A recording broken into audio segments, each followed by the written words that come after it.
I would just like to say thank you to the following people for joining my Patreon. You have made it possible for me to create and share this video with everyone today.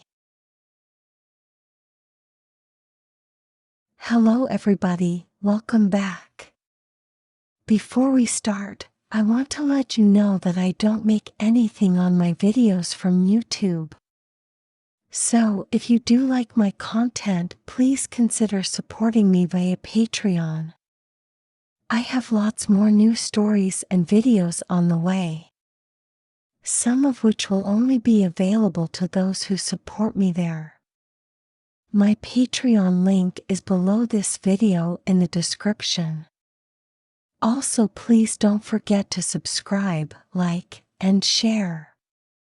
And hit the bell icon if you would like to get updates on my new videos, and leave a comment or ask me a question, and I promise to reply as soon as I can. Thank you, and now back to the video.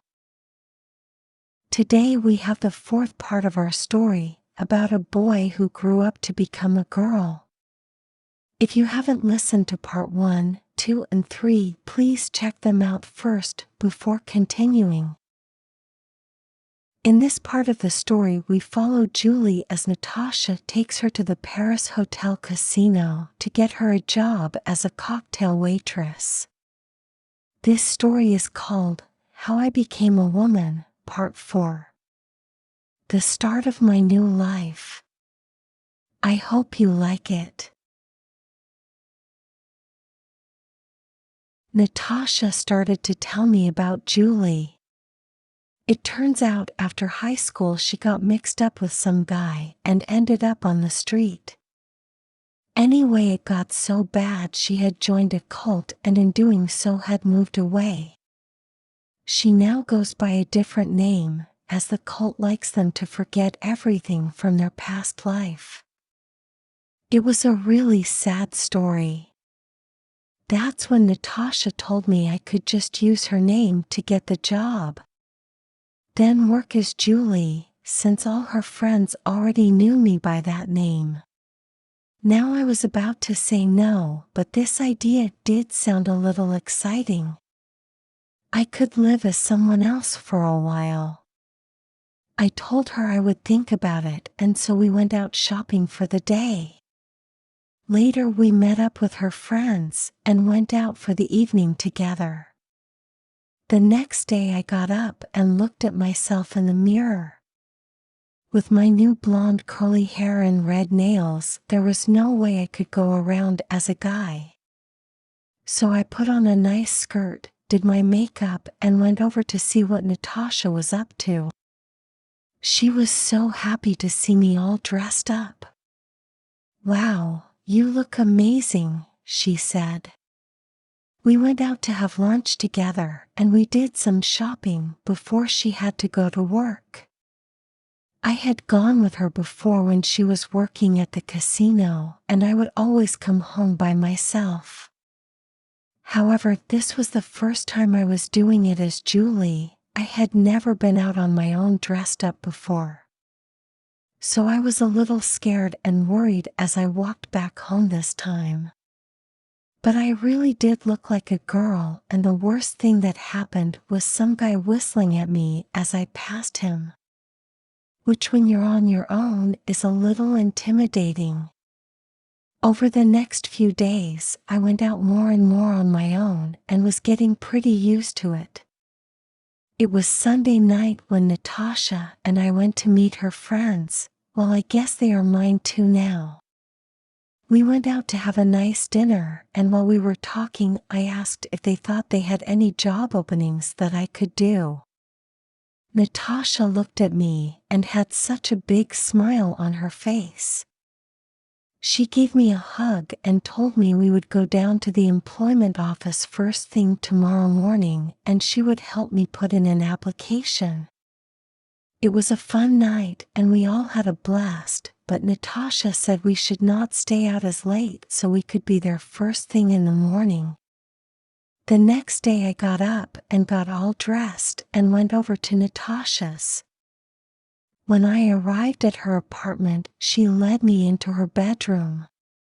She had me take my top off, including my bra.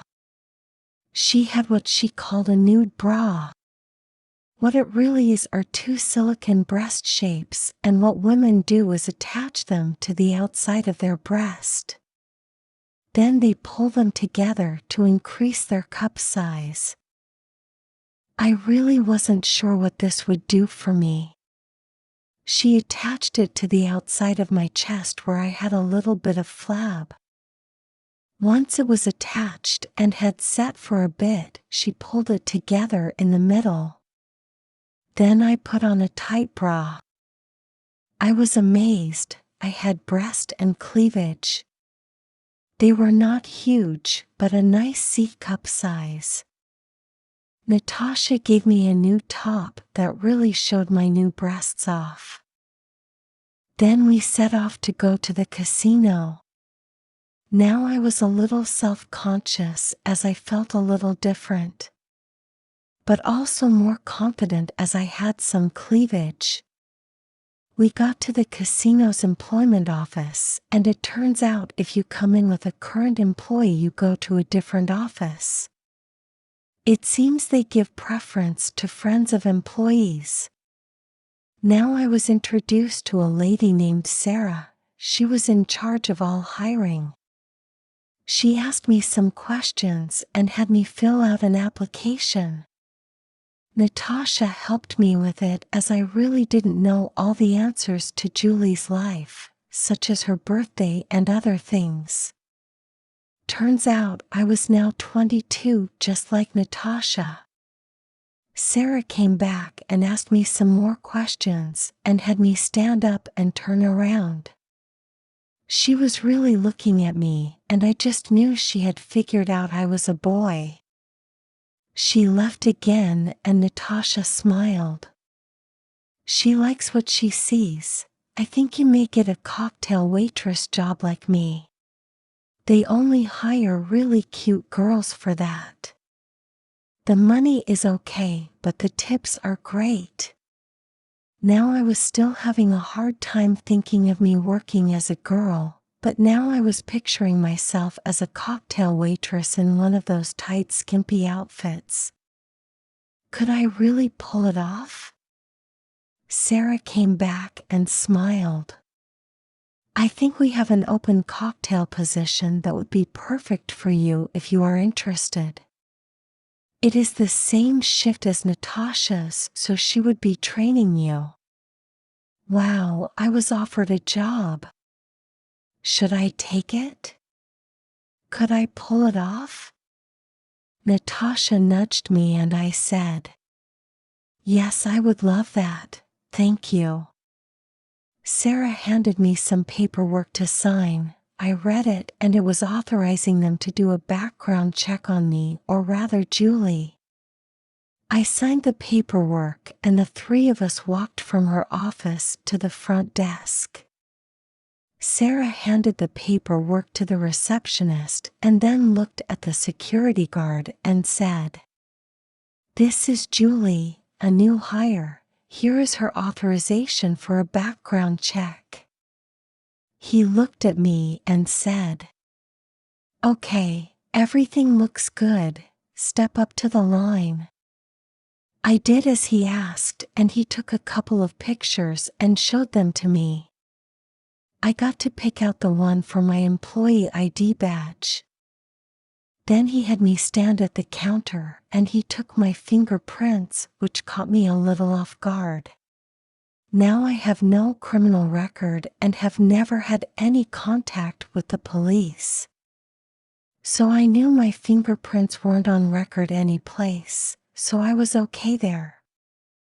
Then he said, "Here is your temporary ID.